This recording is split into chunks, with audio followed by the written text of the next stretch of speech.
எஸ்ஐஆர்ல நம்ம விழிப்புணர்வு முகாம்கள் ஏற்படுத்தின மாதிரியே இதுலயும் நம்ம அந்த வழிகாட்டுதல் முகாம்களை செய்வோம் அப்படின்றத மக்களுக்கு நம்ம சொல்லிக்கலாம். 31 வரைக்கும் வெப்சைட்ல போய் se.census.gov.in அந்த வெப்சைட்ல போய் நீங்க போய் பதிவு பண்ணீங்களா, ஒரு எஸ்சின்ற ஒரு ஐடி ஒன்று கொடுத்துருவாங்க. இந்திய வாக்குரிமை நம்ம நிரூபிக்கிறதுக்காக நம்ம பதிவு செய்யணும். இந்த எஸ்ஐஆர் படிவத்தை பூர்த்தி செஞ்சு கொடுத்தாங்க. அதே மாதிரி இப்போ நீங்க வந்து நம்ம இந்த ஃபார்மையும் கொடுக்கணும், கண்டிப்பா கொடுக்கணும். மக்கள் தொகை கணக்கெடுப்பு சம்பந்தமா நம்மோட பேசுறதுக்கு தமிழ்நாடு தௌஹீத் ஜமாத்துடைய மாநில பொருளாளர் இணைஞ்சிருக்கிறார். அவங்கள நம்ம வரவேற்போம். அஸ்ஸலாமு அலைக்கும். இஸ்லாம். இப்போது இந்தியாவில் 1881 மக்கள் தொகை கணக்கெடுப்பு நடத்திட்டு வராங்க. கிட்டத்தட்ட இது வரைக்கும் ஒரு 16 முறை எடுத்திருப்பாங்கன்னு நினைக்கிறேன். சுதந்திர இந்தியாவில் 7 முறை எடுத்திருக்கிறாங்க.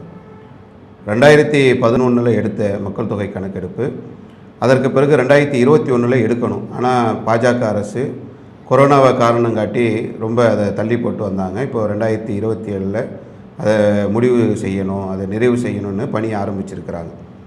பொதுவாக முஸ்லீம்கள் மத்தியில் சிஏஏ, என்ஆர்சி, என்பிஆர் இது மாதிரியான சட்டங்கள் இருக்கிறதுனால இந்த மக்கள் தொகை கணக்கெடுப்பில் நம்முடைய தகவல்களை தரணுமா, இதில் என்ன நன்மை இருக்குது, இதில் உள்ள பின்னாடி ஏதாவது சூழ்ச்சிகள் இருக்கா அப்படின்ற ஒரு அச்சம் இருக்குது. இப்போ அதை நம்ம போக்கக்கூடிய பொறுப்பும் கடமையும் நமக்கும் இருக்குது.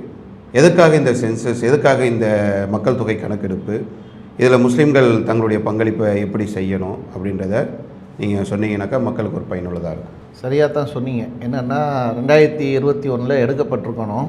அதில் என்ன அளவுக்கு இவங்க பிஸி ஆகிட்டாங்கன்னா, இஸ்லாமியர்களுக்கான எதிரான சட்டத்தை ஏற்றுறது தான் ரொம்ப பிஸியாக இருந்தாங்க. என்ஆர்சி, என்பிஆர் அது மாதிரியான ஹிஜாப் விஷயங்கள், இது போன்ற விஷயத்தில் அவங்க பிஸியாக இருந்ததுனாலையும் இது தள்ளி போகிறதுக்கு காரணமாக கூட இருந்திருக்கலாம். இது என்ஆர்சி, என்பிஆர் விஷயத்துக்கும் இதுக்கும் தொடர்பு இல்லை.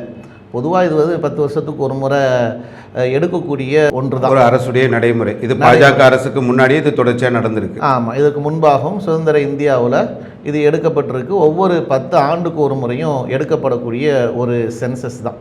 இதுக்கு என்ன காரணம், அரசு சொல்லக்கூடியது என்னன்னு சொன்னால், அரசு நலத்திட்டங்களை சரியாக உரியவர்களுக்கு, மக்களுக்கு அதை கொண்டு போய் சேர்க்கணும்.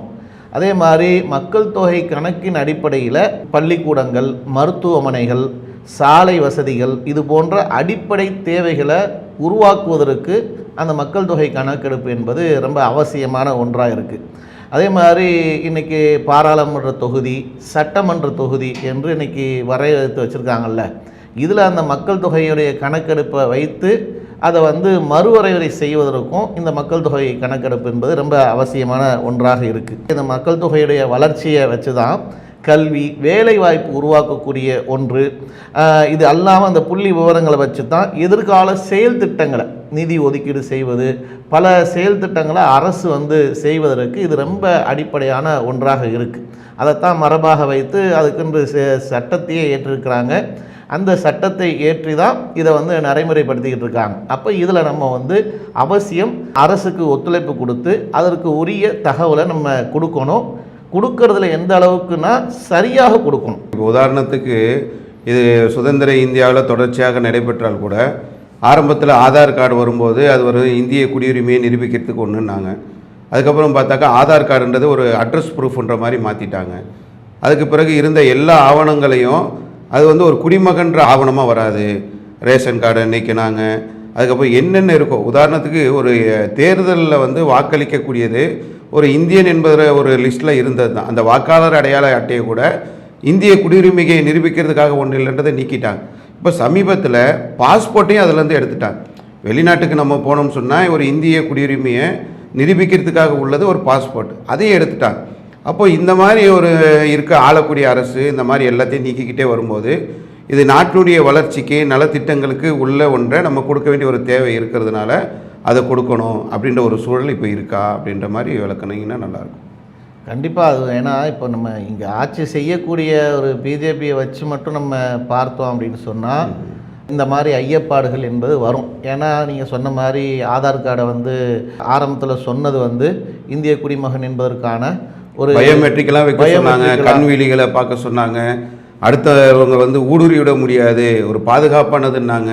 வெளிநாடுகளில் இருக்கிற அந்த அரபு நாடுகள்லாம் போகிறவங்கெல்லாம் அங்கே கொடுக்கக்கூடிய அந்த பத்தாக்காவை விட இதெல்லாம் ஒரு நல்ல ஒரு ஐடி ப்ரூஃப்லாம் பேசப்பட்டது கடந்த காலங்களில். இப்போ அதுக்கப்புறம் அது ஒன்றுமே இல்லாத ஒரு சாதாரண ஒரு நிலைக்கு மாற்றிட்டாங்க.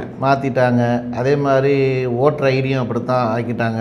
பாஸ்போர்ட்டுன்றது ஒரு நாட்டிலேருந்து இன்னொரு நாட்டுக்கு போகும்போது அவன் பார்க்குறது என்னென்னா இந்த நாட்டிலேருந்து வந்தானா இந்திய குடிமகனுக்கான ஒரு அடையாளம், கடவுச்சீட்டுன்னு சொல்லுவாங்க. அதை போகக்கூடிய அதையே இல்லைன்னு சொல்லிட்டா இவங்க என்ன எதெல்லாம் இல்லைன்னு சொல்ல போகிறாங்கன்றது ஒரு பெரிய ஒரு கேள்விக்குறியாக தான் இருக்குது. அப்போ மக்கள்கிட்ட அச்சம் இருக்கத்தான் செய்யும். அதுவும் பிஜேபியை பொறுத்த வரைக்கும் மிகப்பெரிய இஸ்லாமிய சமுதாயத்துக்கு, சிறுபான்மை மக்களுக்கு எதிராக சட்டம் இயற்றுறதுக்கு தான் இந்த ஒரு கட்சியை வச்சு நடத்துகிறாங்கன்ற அளவுக்கு தான் அவங்களுடைய செயல்பாடே இருக்குது. அப்போ அதில் வந்து நம்ம அதை மையப்படுத்தி மட்டும் வச்சு நம்ம தகவல்கள் கொடுக்கவில்லைன்னா, இப்போ மக்கள் தொகை கணக்கெடுப்புனே நம்மளுடைய பதிவுகள் இல்லைன்னா இவங்களுடைய விஷயங்களை என்னவா ஆகும்னு யோசிச்சு பாருங்கள். இதைத்தான் நம்ம எஸ்ஐஆர்லேயும் சொன்னோம். எஸ்ஐஆரில் வந்து கண்டிப்பாக நம்ம வாக்காளர் இந்திய வாக்குரிமை நம்ம நிரூபிக்கிறதுக்காக நம்ம பதிவு செய்யணும் அப்படின்றத வலியுறுத்தி முஸ்லீம்கள் எல்லோருமே போய் அந்த எஸ்ஐஆர் படிவத்தை பூர்த்தி செஞ்சு கொடுத்தாங்க. அதே மாதிரி இப்போ நீங்கள் வந்து நம்ம இந்த ஃபார்மையும் கொடுக்கணும், கண்டிப்பாக கொடுக்கணும். இதை கொடுத்தா தான் நம்ம இந்திய மக்கள் தொகை கணக்கெடுப்பில் ஏற்கனவே கொடுத்துருப்போம், இப்போ கொடுத்துருப்போம். நாளைக்கு இவங்க இஸ்லாமியர்களுக்கு எதிராக ஒரு சட்டத்தை இயற்றுனா கூட ஒரு 30-40 வயசு இருக்கக்கூடிய ஒரு நபராக இருந்தால் அவர் 4 முறை என்ன பண்ணியிருப்பார், மக்கள் தொகை கணக்கெடுப்பில் பதிவு பண்ணியிருப்பார். இதெல்லாம் நம்ம நாளைக்கு வந்து டிஃபென்ஸ் பண்ணுறதுக்கு ஒரு ஆதாரமாக இருக்கும். இன்றைக்கி இவங்க சொல்லக்கூடிய இந்த எஸ்ஐஆரை வச்சுக்கிட்டு இதனால் நம்ம வந்து தவிர்க்கணும்னு நினச்சோன்னு சொன்னால் இது வந்து பெரிய ஒரு பாதிப்பை ஏற்படுத்தக்கூடியதுக்கும் சூழ்நிலை அமைஞ்சிடும். அப்போ அதனால் இப்போ பதிவு பண்ணுறது என்பது ரொம்ப முக்கியமான ஒரு விஷயமாக இருக்கும். இப்போ இதை வந்து பதிவு பண்ணிட்டோம்னா இது நம்மளுக்கு வந்து ஒரு அரசு ஆவணத்திலையும் நம்முடைய பதிவுகள் இருக்குது என்பதை உறுதிப்படுத்த முடியும். இதையும் நம்ம தவிர்க்கக்கூடாது. இஸ்லாமிய சமுதாயம் இதில் ரொம்ப ஒரு கவனமாக இருக்கணும். அதற்காகத்தான் இப்போ வந்து 2 கட்டமாக இதை நடத்துகிறாங்க. முதல்லலாம் வந்து இப்போது வீட்டுக்கு வந்து ஆசிரியர்கள் எடுப்பாங்கல்ல, அதே முறையா இல்லை வேறு மாற்று முறைகள் வந்து? ஆமாம், அதை அந்த இதில் வந்து 2 வகையில் வச்சுருக்குறாங்க. இப்போ வந்து டிஜிட்டலாக வந்து பதிவு பண்ணுறதுக்கு ஒரு நடைமுறையை பின்பற்றுறாங்க. அதே மாதிரி நேராகவும் வருவாங்க. 2 வகையிலே வந்து எஸ்ஐஆரில் உள்ள மாதிரி 2 நடைமுறையும். ஆமாம், 2 நடைமுறை இருக்குது. ஜூலை 17 இருந்து 31ஆம் தேதி வரைக்கும் நீங்கள் வந்து பார்த்தீங்கன்னா வெப்சைட்டில் போய் se.census.gov.in அந்த வெப்சைட்டில் போய் நீங்கள் போய் பதிவு பண்ணிங்களாம். பதிவு பண்ணும்போது உங்களுக்கு என்ன அதை ஓப்பன் பண்ணி லிங்க்கில் உள்ளே போயிட்டீங்கன்னு சொன்னால் ஒரு எஸ்சின்ற ஒரு ஐடி ஒன்று கொடுத்துருவாங்க. அந்த ஐடியை நீங்கள் க்ரியேட் பண்ணிவிட்டு கிட்டத்தட்ட ஒரு 30-35 கேள்விகள் அதில் கேட்கப்படும். அந்த கேள்விகளுடைய விவரங்கள், வீடுகள் சம்மந்தமாக, உங்களுடைய குடும்பம் சம்மந்தமாக, அதே மாதிரி உங்களுடைய வாகனங்கள், உங்களுடைய தொழில், உங்களுடைய ஜாதி, அந்த மாதிரியான விவரங்கள் எல்லாமே அதில் கேட்கப்படும். அங்கே கேட்கப்படக்கூடிய கேள்விகள் எல்லாமே நீங்கள் பதிவு செஞ்சிட்டிங்கன்னு சொன்னால் அதன் பிறகு நேரில் வந்து ஆய்வுக்கு வருவாங்கள்ல, அந்த சென்சஸ் எடுக்கக்கூடிய அதிகாரிகள் வரும்போது நீங்கள் பதிவு செய்யறதை அதில் அவங்கள்ட்ட காட்டிடலாம். அதில் காட்டினா அவங்க அதை சரி பார்த்துட்டு ஓகே அப்படின்னு சொன்னால் அதை வந்து அப்ரூவல் கொடுத்துருவாங்க. இல்லை அதில் ஏதாவது கேள்விகள் விடுபட்டிருந்தால் கூட அதை வந்து அவங்க கேள்விகளை அப்டேட் பண்ணிவிட்டு அதை வந்து அப்ரூவல் கொடுத்துருவாங்க. அது நடைமுறையில் ஈஸியாக முடிஞ்சிடும். அப்போ இது 2 முறையிலையும் செய்யலாம்.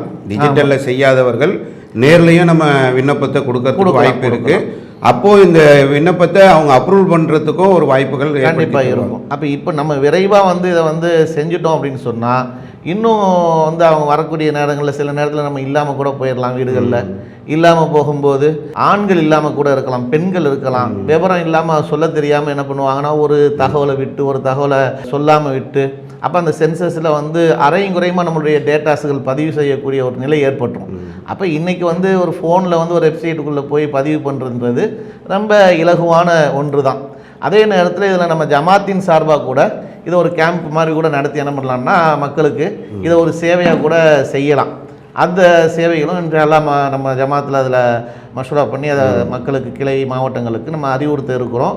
எஸ்ஐஆரில் நம்ம விழிப்புணர்வு முகாம்கள் ஏற்படுத்துகிற மாதிரியே இதுலேயும் நம்ம அந்த வழிகாட்டுதல் முகாம்களை செய்வோம் அப்படின்றத மக்களுக்கு நம்ம சொல்லிக்கலாம். மக்கள்கிட்ட அதை வந்து நீங்கள் ஜமாத்தை நாடினீங்கன்னா கூட நீங்கள் எந்தெந்த பகுதியில் இருக்கிறீங்களோ அந்த பகுதியில் ஜமாத்தை நாடினீங்கன்னா உங்களுக்கு அதை வந்து இலகுவாக பண்ணி கொடுத்துருவாங்க.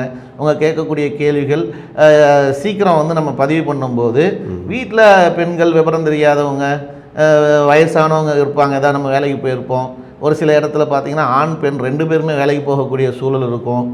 வயசானவங்க இருப்பாங்க, சொல்ல தெரியாமல் ஏதாவது தகவலை வந்து பாதி சொல்லிட்டாங்கன்னா அதுக்கு இந்த டிஜிட்டல் பதிவு என்பது ரொம்ப இலகுவாக தான் இருக்கும். நீங்கள் பதிவு செஞ்சிட்டிங்கன்னா அவங்க வரும்போது கூட அந்த பதிவுகளை காட்டிக்கலாம். அது ரொம்ப ஒரு பயனுள்ள வகையில் இருக்கும். இதை வந்து விரைவாக பண்ணக்கூடிய ஒரு சூழலை நம்ம வந்து அமைச்சுக்கணும். இப்போ வந்து கொடுத்துருக்கக்கூடியது இப்போ ஜூலை 17 to 31 வரைக்கும் தான் கொடுத்துருக்காங்க. அதுக்கப்புறம் நேரில் வருவாங்க. 2 வாய்ப்புகளையும் அரசு ஏற்படுத்தியிருக்கு. அந்த 2 வாய்ப்பையும் நம்ம பயன்படுத்தி இதை உடனடியாக பதிவு செய்யணும்.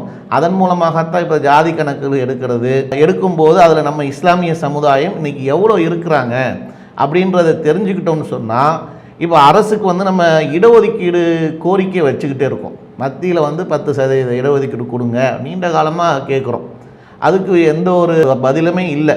இங்கே நம்ம தமிழகத்தை எடுத்துக்கிட்டால் 7% இடஒதுக்கீடு கொடுங்க, அதிகப்படுத்தி கொடுங்க அப்படின்னு சொன்னால் அதுக்கும் அரசிட்ட இருந்து வரக்கூடிய அந்த தாமதங்கள் கூட என்ன காரணம்னு சொன்னால், எண்ணிக்கை சரியான அளவுக்கு தெரியாதனால அரசுகள் ஒரு காரணம் சொல்கிற மாதிரி வரும். காரணத்தை சொல்கிற மாதிரி என்ன பண்ணுறாங்கன்னு சொன்னால், அதுக்கு அவ்வளோ எதுக்கு எப்படி கொடுக்க முடியும் அப்படின்ற மாதிரி கேள்வி கேட்குறாங்க. நம்ம ஜமாத்தின் சார்பாக முதல்வர்களை அதிகாரிகளை சந்திக்கும் போது இப்போ கரண்ட்டில் இருக்கக்கூடிய எங்களுடைய கணக்கின் அடிப்படையில் பார்த்தா 10% மேலே இருக்கிறாங்க. ஆனால் அதை விட அதிகம் தான் நம்மளுக்கு இருக்கிறோம். நம்ம கேட்குறதே குறைவாக. ஏன்னா நம்ம கூட ஏன் அந்த குறைவாக கேட்குறோம் அப்படின்னு சொன்னால், நம்மள்கிட்ட கூட மக்கள் தொகை நம்ம சமுதாய மக்கள் எவ்வளோ இருக்கிறாங்கன்ட்டு அரசு வந்து ஒரு தெளிவுபடுத்தாத ஒரு சூழலில் தான் நம்ம அதை கோரிக்கையை வச்சுக்கிட்டு இருக்கோம் குறைவாக. இப்போ இதை வந்து தெளிவாக வந்து இதை பதிவு செஞ்சு, இப்போ நம்ம இஸ்லாமிய சமுதாயம் 10% இருக்காங்க, இல்லை 15% இருக்கிறாங்கன்னு சொன்ல் அரசிட்ட கோரிக்கை வைப்பதற்கும் இது ரொம்ப பயனுள்ள ஒன்றாக இருக்கும். அப்போ தான் நம்ம அரசிட்ட கோரிக்கை வைக்கும்போது, ஏன்னா இன்றைக்கி பிள்ளைகள் வந்து படிக்கிறாங்க, வேலையை இப்போ தேடிக்கிட்டு இருக்கிறாங்க, படிச்சுட்டு இன்றைக்கி வேலை இல்லாமல் நிறையா மக்கள் இருக்கிறாங்க. ஒரு காலகட்டம் இருந்துச்சு நம்ம சமுதாயம் படிக்காமலே இருந்தாங்க. அதுக்கு பிறகு பார்த்திங்கன்னா இப்போ படிக்கிறதுக்கு நம்ம வந்து ஆர்வப்படுத்தி பிள்ளைகள் படிக்க ஆரம்பிச்சிட்டாங்க. ஆனால் இப்போ வந்து வேலை இல்லாமல் நிறைய பேர் இருக்கிறாங்க.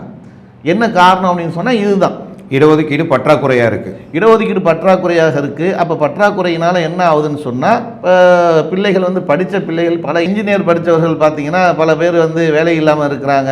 டிகிரி படித்த பட்டதாரிகள்லாம் பார்த்திங்கன்னா பல நபர்கள் வேலை இல்லாமல் இருக்கிறாங்க. அப்போ இதெல்லாம் என்ன அப்படி காரணம் அப்படின்னு சொன்னால், அதுக்கு வந்து சரியான ஒரு தகவல்கள் இல்லாமல் நம்ம இருக்கக்கூடிய அந்த 3% இடஒதுக்கீட்லேயே சென்றுக்கிட்டு இருக்கிறதுனால நிறையா பற்றாக்குறை ஏற்படுது. அரசுக்கு ஒரு நலத்திட்டத்துக்கு எப்படி டேட்டா தேவைப்படுதோ அதே போல் ஒரு கோரிக்கை வைக்கிறதுக்கு இஸ்லாமிய சமுதாயத்துக்கு ஒரு டேட்டான்றது அவசியம். கண்டிப்பாக நம்ம எத்தனை சதவீதம் இருக்கிறோன்றதை தெரிஞ்சாதான் நம்மளும் ஒரு அழுத்தமான ஒரு கோரிக்கைகளை ஒன்றிய அரசுக்கும் வைக்க முடியும், மாநில அரசுக்கும் வைக்க முடியுன்ற ஒரு பார்வை இதில் இருக்குது. கண்டிப்பாக. ஆமாம். இப்போ வந்து இதை ஆர்வப்படுத்தி மக்கள் அதில் பதியும் போது தான் நம்மளுக்கு ஒரு தெளிவான ஒரு விவரங்கள் தெரியும். அது இல்லாமல் இன்றைக்கி பல கட்டங்களில் நம்ம வெள்ளை அறிக்கை கொடுங்க, 3% இடஒதுக்கீட்டில் எவ்வளோ பேர் பயனடைஞ்சிருக்காங்க அப்படின்னு பல கட்டமாக நம்ம கேட்டுக்கிட்டு இருக்கிறோம். ஏன்னு சொன்னால், எவ்வளோ பேர் அதில் வந்து அப்ளை பண்ணியிருக்கிறாங்க, எவ்வளோ பேருக்கு அதில் ரிஜெக்ட் ஆகிருக்கு, எவ்வளோ பேருக்கு கொடுத்துருக்குறாங்க, ஒரு டேட்டாஸும் இல்லை. அப்போ இந்த விஷயங்கள் எல்லாமே இது மாதிரி பதிவு பண்ணும்போது தான் நம்மளுக்கு இன்னும் தெளிவாக ஆகிறதுக்கு, அதில் மக்கள்கிட்ட கேட்பதற்கு ரொம்ப ஒரு பயனுள்ள ஒன்றாக இருக்கும். அப்போது இந்த விஷயங்களை வந்து இப்போது எப்படி அப்ளை பண்ணணும், அதில் கேட்கப்படக்கூடிய அந்த கேள்விகள், அதோடைய இணையதள முகவரி, இதையெல்லாம் மாநில பொருளாளர் அவங்க நமக்கு எடுத்து சொல்லியிருக்கிறாங்க. அதில் கவனிக்க வேண்டிய ஒன்று, நம்ம எஸ்ஐஆர் நேரங்களில் எப்படி விழிப்புணர்வாக இஸ்லாமிய சமுதாய மக்கள் செயல்பட்டு நம்முடைய விண்ணப்பங்களை பூர்த்தி செய்து வாக்காளர் உரிமையை பெற்றோமோ, அதே போல் இந்த மக்கள் தொகை கணக்கெடுப்புலையும் அரசு கேட்கக்கூடிய எல்லா கேள்விகளுக்கும் உரிய முறையில் நம்ம பதிலளித்து நாம் இந்தியர்கள் என்ற அந்த எண்ணிக்கைக்குள்ளே நம்ம முதல்ல இடம்பெறுவதற்கான ஒரு முயற்சிகளை நம்ம செய்யணும். தமிழ்நாடு தௌஹீத் ஜமாத்துடைய கிளை, மாவட்ட, மாநில நிர்வாகிகளை நீங்கள் அணுகினீர்கள் என்று சொன்னால், அதில் மேலதிக உங்களுக்கு தேவையான கேள்விகள், விளக்கங்கள் ஏதாவது இருந்தது என்று சொன்னால் வழிகாட்டுவதற்கு தயாராக இருக்கிறாங்க. இதை பயன்படுத்தி இஸ்லாமிய சமுதாயம் தங்களுடைய சரியான தகவல்களை பதிவு செய்ய வேண்டும் என்பதை இந்த சந்திப்பின் வாயிலாக நாங்கள் தெரிவிக்கிறோம். அல்லாஹு அக்பர், அல்லாஹு அக்பர்.